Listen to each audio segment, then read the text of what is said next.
never to be duplicated. I don't know. Yeah, I don't know how I can top that last one. It was pretty good.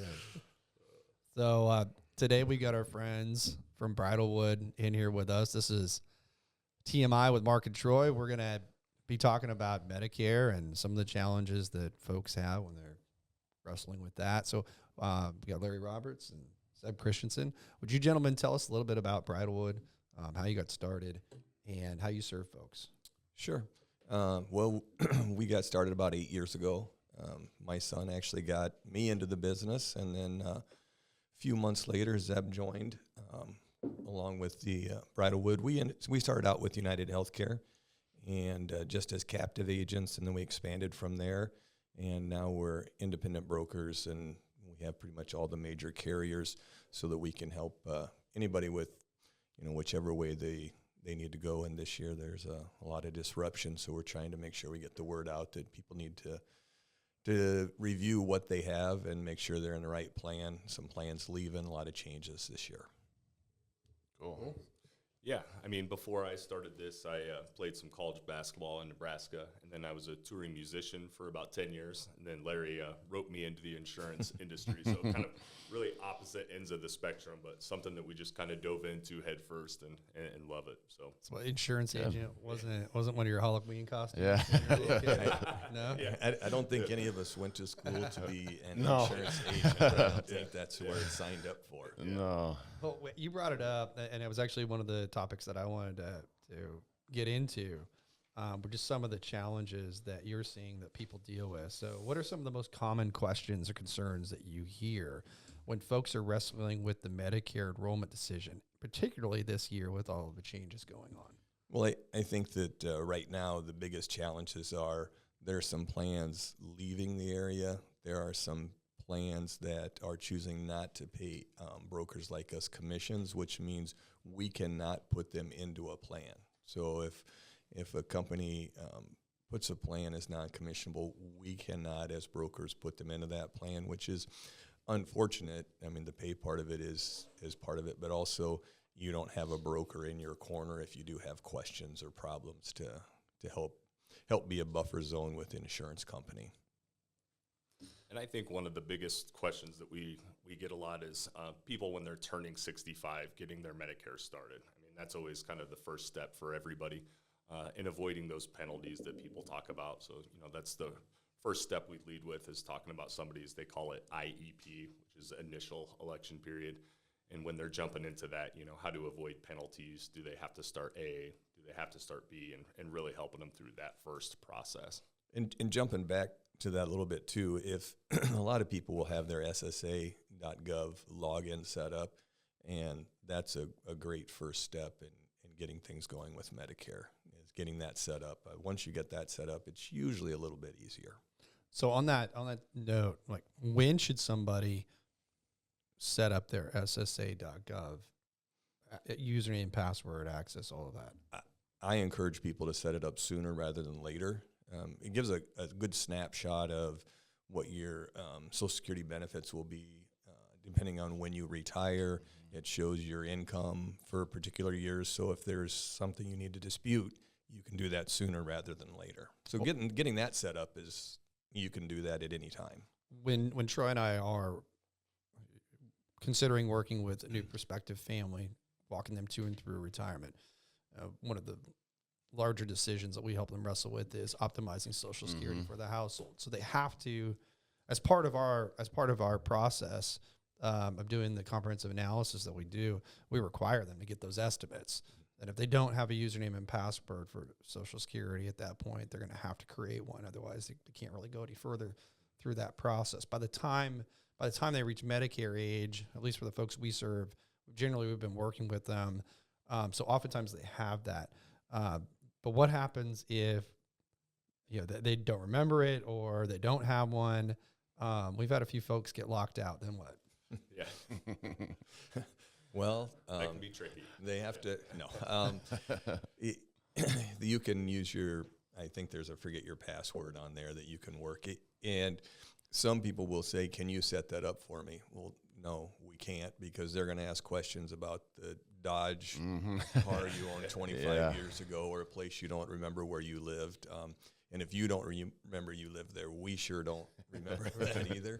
So we encourage them to do that. Occasionally we'll set with someone to try to help them through that. There are some people that are still, challenged to try to get on and get that set up. But if we do it on our computer, well, it messes with mine because it pulls up my information from my SSA.gov and then wants to make that their homepage and causes some problems as well. We just tell them to be patient with it, and work through it. Usually they don't call us back to come and sit with them to get that accomplished. Okay, so that's something that most folks can do on their own, following the step-by-steps provided. Yes. Yep, Okay. correct. Yeah. All right. You mentioned something earlier, Zeb, too, about some of the penalties. Well, that's what I heard. Yeah.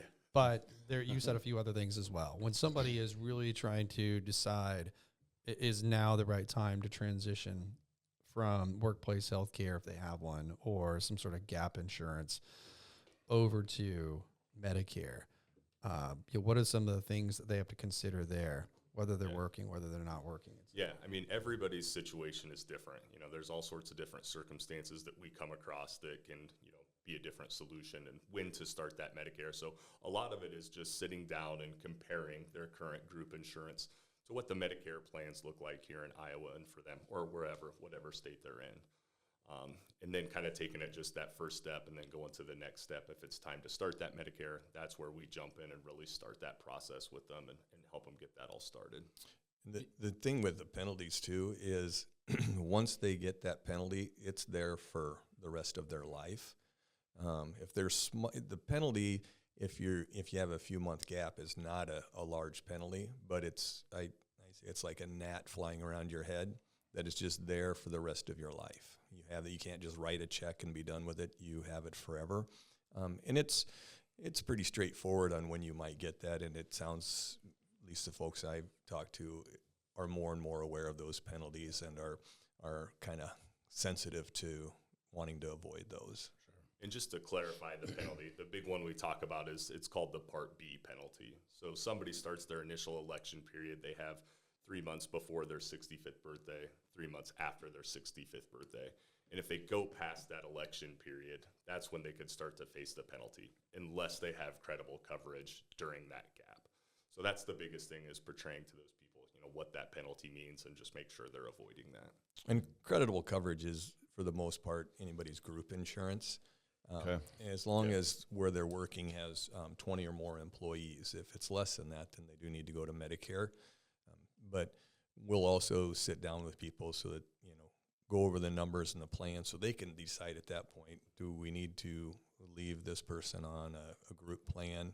We also get a lot of spouses that one of them's not quite 65 and, what do they need to do? And we tell them to, proceed with caution, because if you go to the marketplace, it could be pretty pricey insurance for, that period, whether it's a few months or a year or two. So we find a lot of people, the one that carries the insurance sometimes works and carries the insurance to 67, 68, 69 to get their partner to where they're Medicare eligible as well.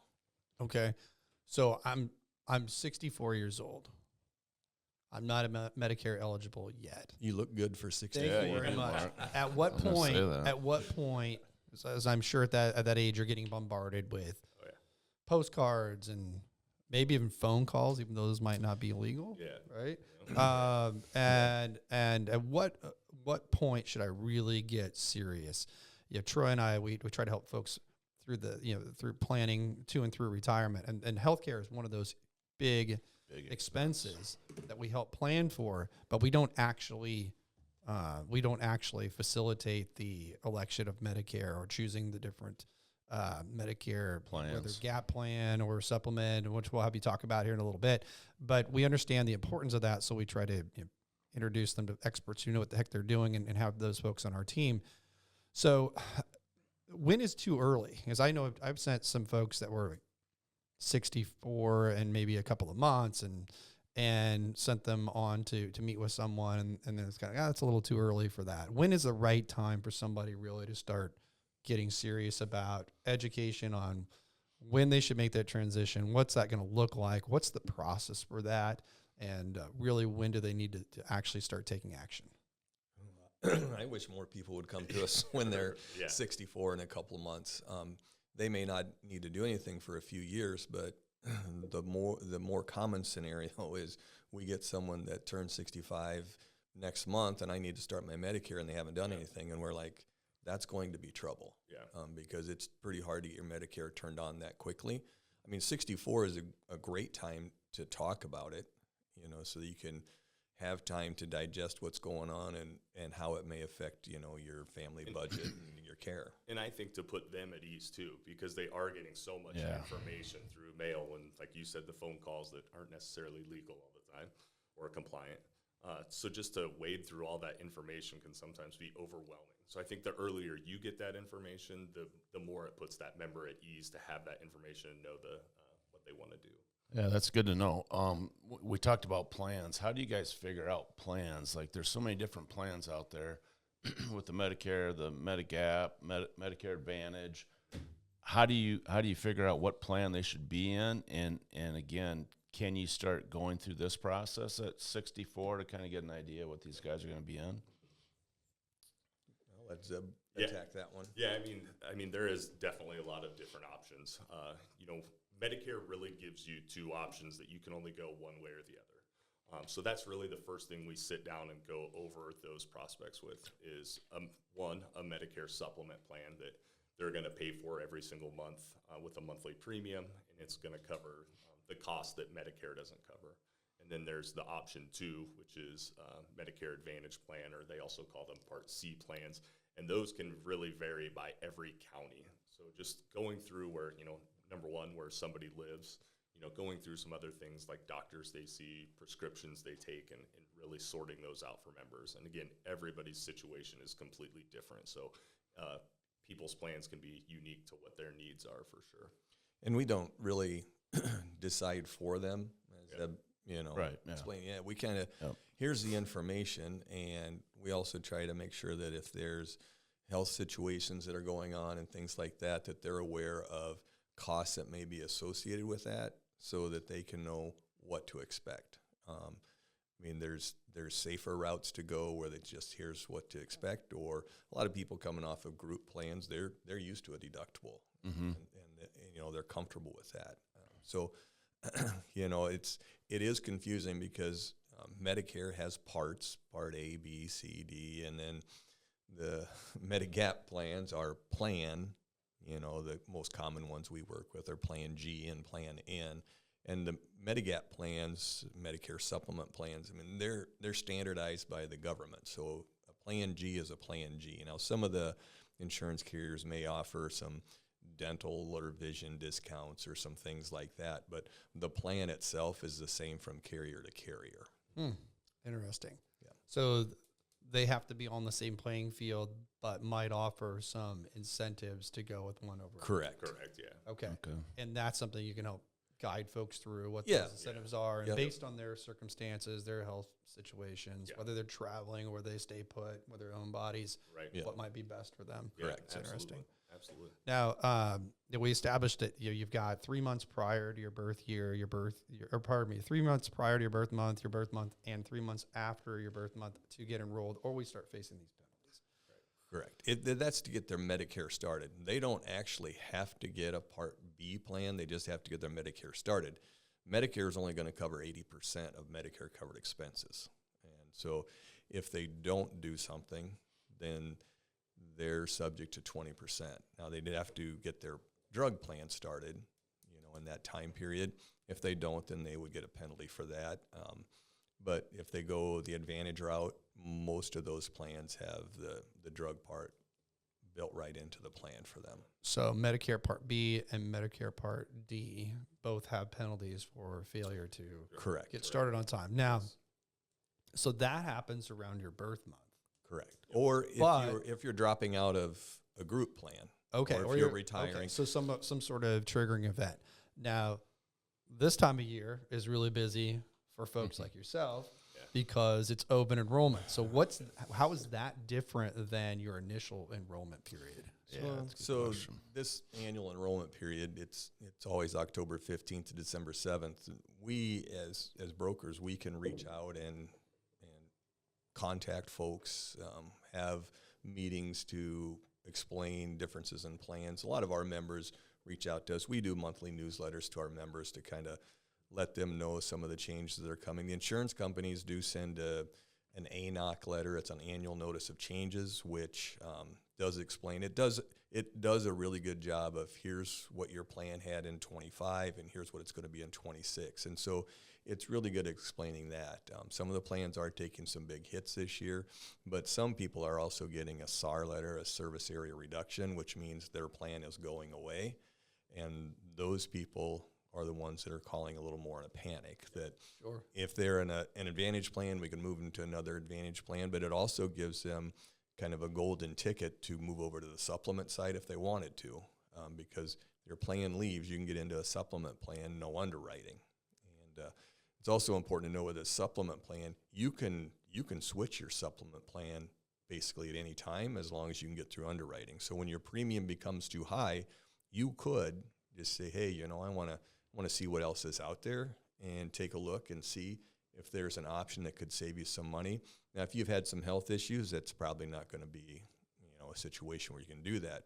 But on the Advantage side, if you get one of those service area reduction letters and you'd been wanting to get over to a supplement, but you have an ongoing issue that won't get you there, this is your chance to do that.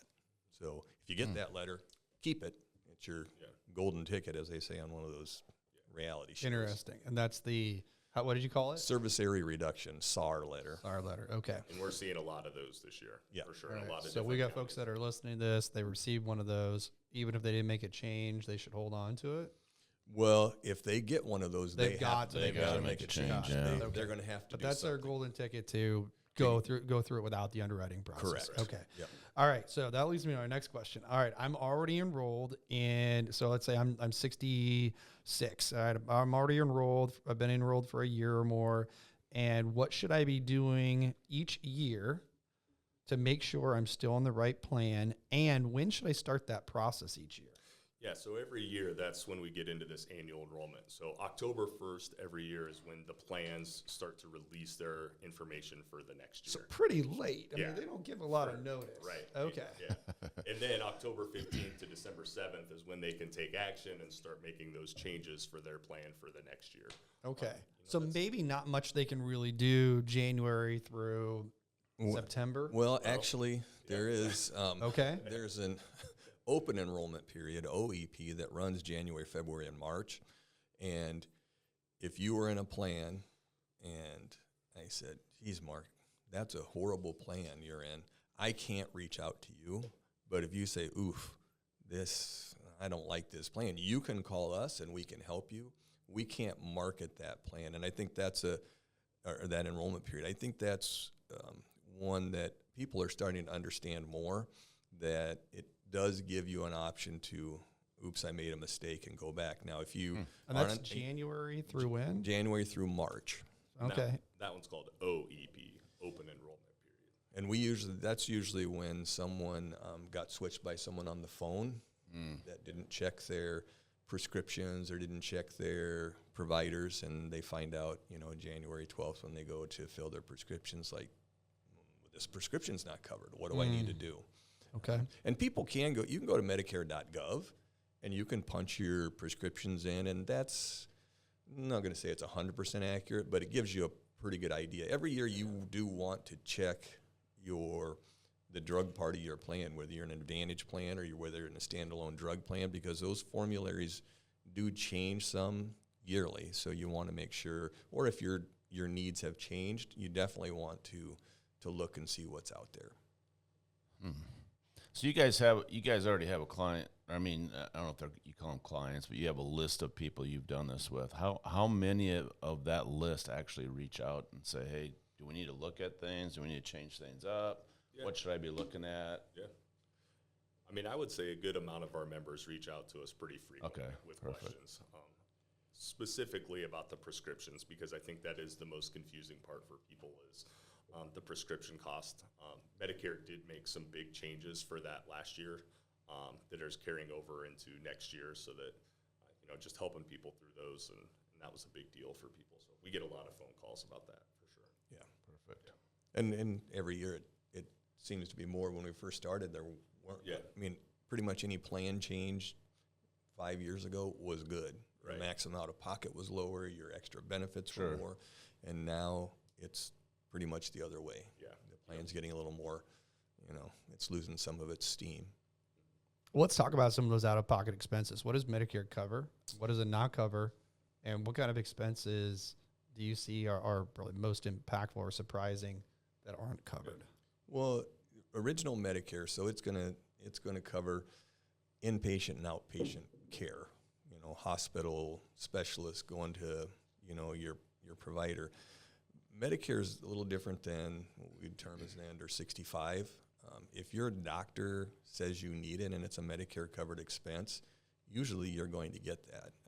Prior auths, we just haven't had many members with problems getting prior authorizations. People want to know, how do I get a prior authorization? Well, as a member, you typically don't do it because your doctor's office is handling that for Right. you. I think and with original Medicare, there's no vision, dental, and hearing that's covered as well. So, I mean, that's a little bit of a confusing, and people want to know why that is. It's not our idea. Right. I mean, talk to your congressman Yeah. and see what they can do. But I think that people are concerned about, if it's time for getting replacement parts, well, how it's going to cost me to get a new knee or a new shoulder Right. or whatever, things like that. So, I mean, we try to help break down those costs. Here's what it'd be on a supplement plan. Here's what it'd be on an Advantage plan, so that, they can make their best informed decision. As far as their biggest concerns typically is they want to know if what's covered with a lot of times dental and vision and things like that. And unfortunately right now that just basic services are covered under an Advantage, but in a supplement, they just don't have really any option for that. Unless they've had a cataract surgery, then they can get some glasses. Right. So those folks that they're 65, they're transitioning onto Medicare. They've been really good at flossing twice a day, and have all their teeth and no problems, and their vision's still 20/20. Should they still be concerned about having some sort of dental plan? Maybe they had it at work and they went twice a year to get their teeth cleaned, for example. Should they be really concerned about dental insurance as they transition on to Medicare? And if so, what are they looking at for options for stuff like that?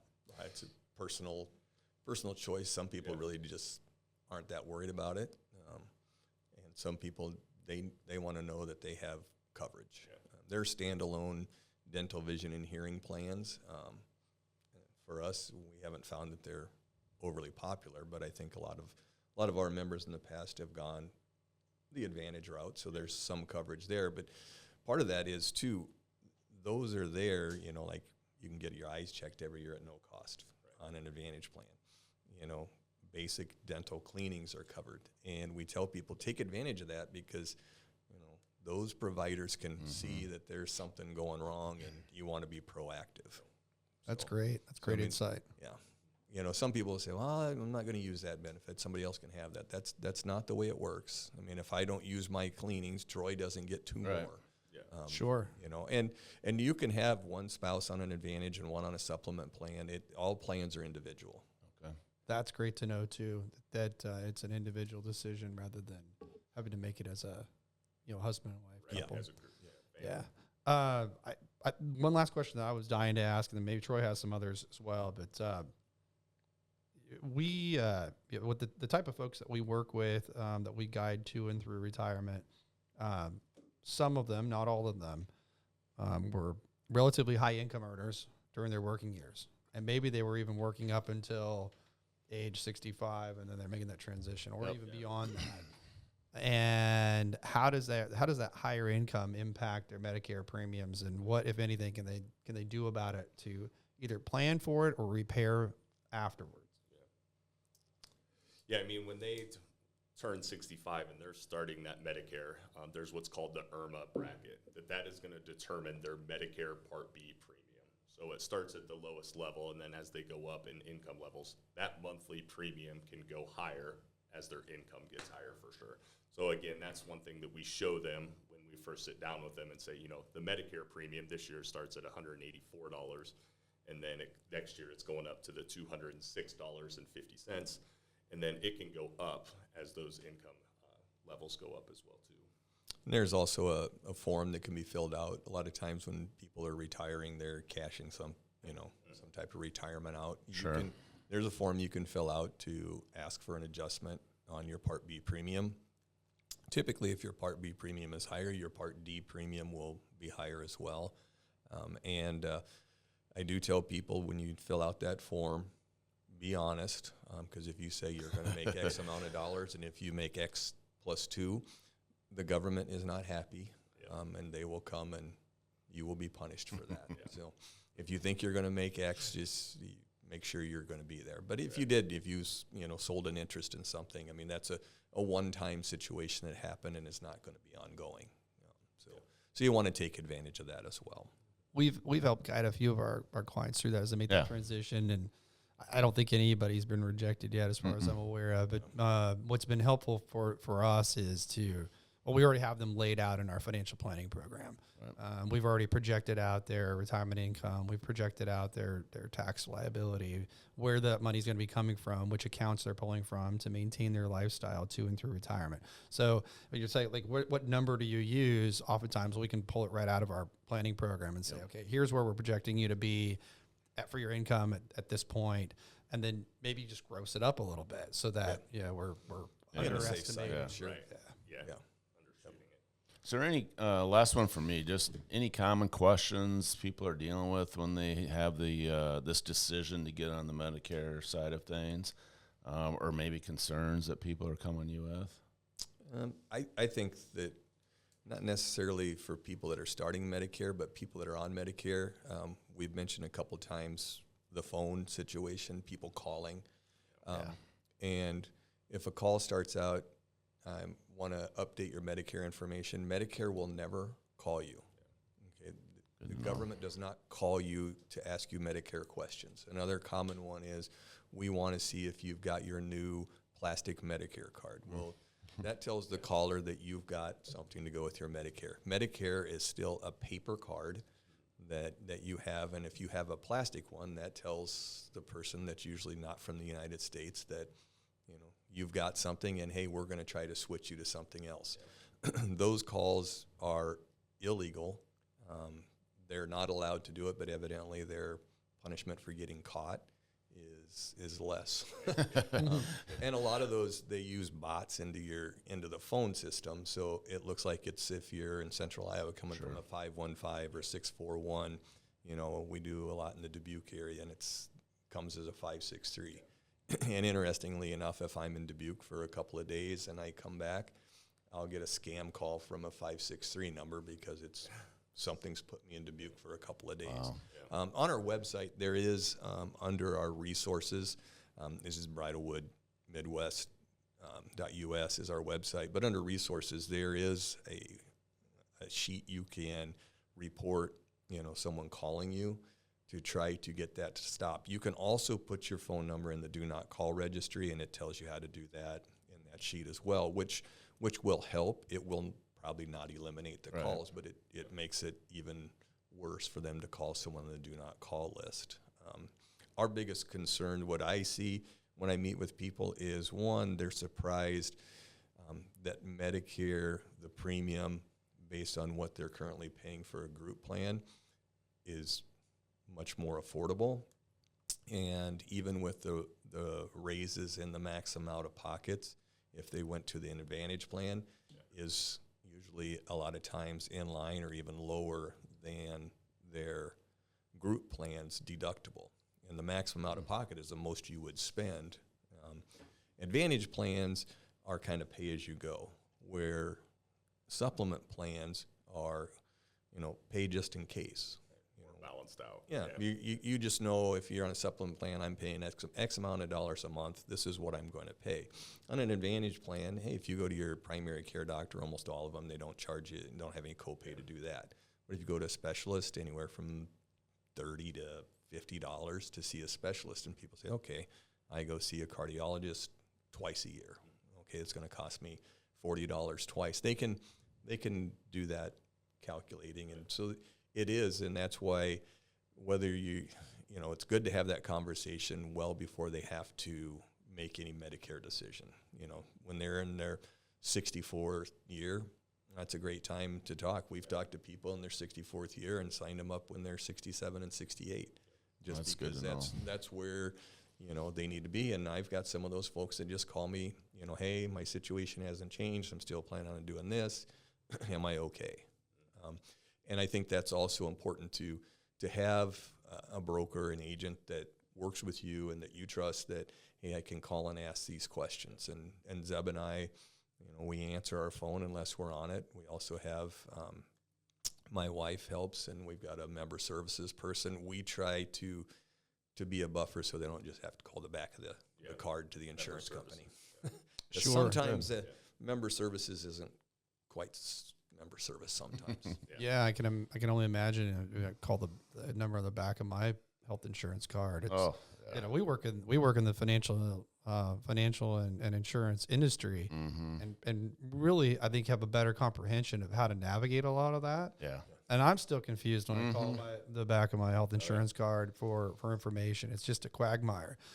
You mentioned this a couple of times that starting early is great, and you have all of these like details that if you had the right information, you could at least guide them in the right direction. Do you have like an intake form or something that you use to help determine what are those health conditions, what are their lifestyle, all of those decisions that have to be taken into account before they maybe go down one path or another, those two Medicare paths that you described earlier, Zeb? Do you have anything like that? Yeah, so typically we have what we call our $1 million page, and that's just what we start every member with, and really break down those questions of the health and prescriptions and doctors, and really point out those two different paths they can take when they start their Medicare.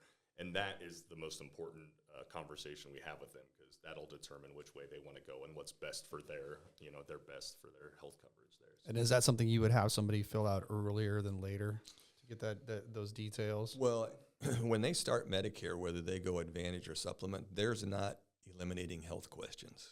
I mean, their initial election period, doesn't matter their health level, they're not going to get asked health questions. I think maybe I'm not saying this very well then. Like when we first visit with somebody, we have our client needs analysis, and we have our checklist of all of the things that we require them to bring in for us to do our due diligence. And then that discovery visit is really about how things are today and how they'd like them to be in the future. So it's more kind of visionary. What does your vision for the future look like? How do you want to spend your time? Who do you want to spend it with, and how often?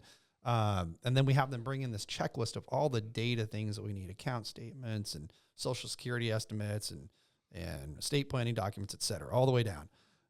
Do you guys have any type of intake form that you use to help somebody figure out, based on their circumstances, which path they would go? And is that something that they would do prior to 65? And if so, when? Is that something that's available? Well, we do have a contact us form on our website, which is just going to ask you, prescriptions and things like that you take, who's your doctor, those types of things. We typically still meet a lot of times with people in their home.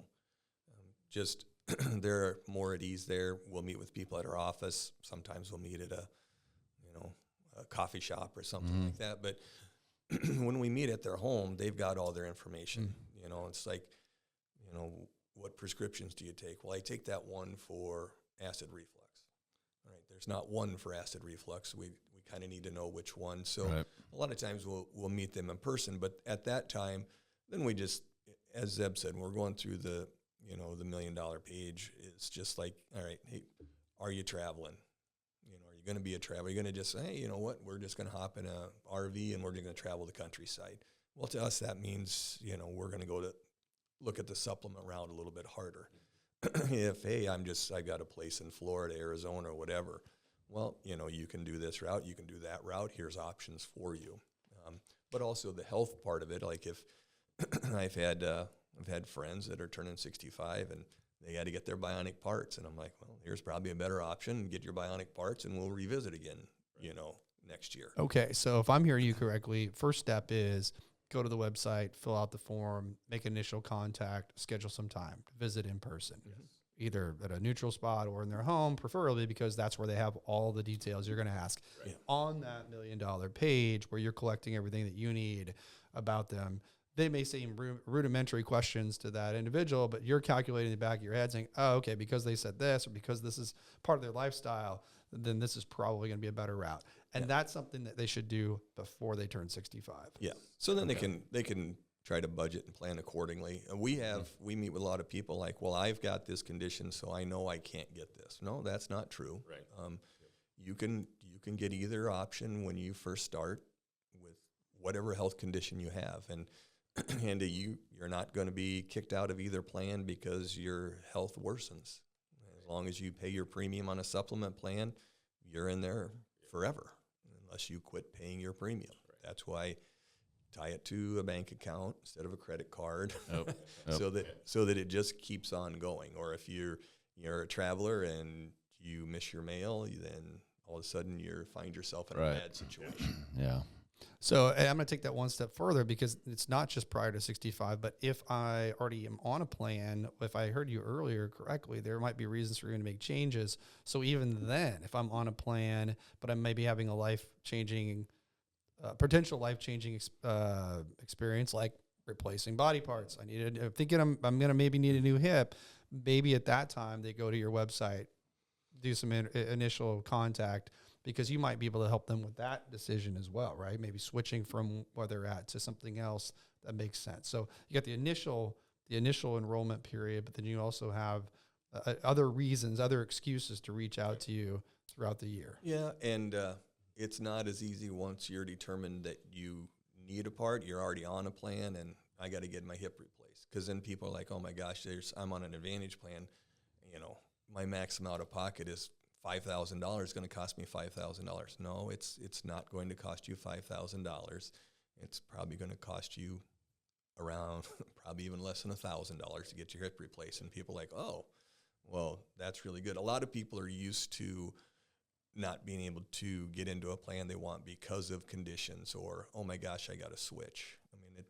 But that's also, we want people to understand, like, hey, in the future, here's some of the more expensive things you could have happen to you if you're on an Advantage plan. Here's, we try to okay, you're going to get a hip replaced. And fortunately, I haven't had that situation yet, but to my understanding is you go and get your hip replaced and you're out and you just need to start moving. Yeah. And for the most part, when we have that initial conversation with them when they're starting Medicare, they really do understand it. Just help them simplify it. And then when those situations come up, they understand it much better. And then they're not as panicked when it does come around. Yeah. So. I like that. I like the planning part, Mark, because it's similar to what we do here. Everything's planning. Yeah. I'd rather plan ahead of time, even with our Social Security benefits. Like at someone at 55, we're looking at 65, 70 for Social Security benefits. I like the pre-planning, and then I like the thought of not setting it and forgetting it. I like the reviews, the checking back. Am I on the right plan? Do I need to make changes? How's everything going? And keep that annual check in place. Yeah, we always say that financial planning is not a crock pot. You don't set it, forget it, and walk away. It's something that you have to. It's a contact sport. You have to stay involved and make little adjustments that are seemingly insignificant versus waiting 5 years, looking up and going, we've got a big problem. It sounds the same for managing and maintaining that healthcare to and through retirement. You don't just get on Medicare and then forget it. It's something that there should be some annual routine and maintenance. And frankly, to be candid with you, Troy, I love doing financial planning, and the people we serve, and we know that this is a very, very important aspect of the process. But we're thankful there are experts that know what the heck they're doing. Because if you couldn't tell from the questions I've asked today, I don't know everything about Medicare. That's an area that it can get really deep really quick, and you can't be an expert in everything. No. We know it's important, but we're not experts. And another part of that too is some people, after we talked to them, well, I was afraid to reach out to somebody because I didn't want somebody selling me something. Right. Well, Sure. I don't really hear that, don't we? I'm not a salesperson. You need something, then people are like, I don't go to the doctor. I don't need anything. Well, if you don't go to the doctor, you don't need anything. Well, let's get you on a $0 Advantage plan. So just in case something goes wrong, you have coverage. And I'm not I'm selling anybody anything. I'm guiding you to where you need to be, and you pick. yeah. And Medicare is always evolving. I mean, there's changes we see every year that are important to address and go through people's plans like that too. So. Yeah, and this year is, I mean, it's going to be challenging for folks. So make sure you're working with someone that you trust. Yep. So right now is a good time to make that review if I'm already Medicare eligible. And if I find out that I made a mistake, then January to March, nobody's going to contact me, but I could take the initiative at that point and reach out to someone like you. Well, nobody's supposed to contact Nobody's you. okay. But yes, you can reach out and get a review and make sure that you didn't do enough. And if somebody is reaching out to me, then that's probably not the type of folks I want to go with because they're already showing poor character. Yes. All right, very good. Great. Anything else that you want to share with us before we close down for today? I don't think I have anything else. Thanks I for wanna thank- allowing us. Hey, Thanks for coming appreciate in and you spending guys some coming. time with us. We appreciate it. Yeah. Hopefully this has been informative for everybody that is listening to this. How can they get a hold of you? So we have a website that Larry mentioned earlier, bridlewoodmidwest.us. Email, cell phone for both of us. We also have a Facebook as well too that they can go and see some information and some posts up there too. Cool. Perfect. Check it out, everybody. All right. Thanks for Thanks joining again, us. Thanks, guys. Absolutely.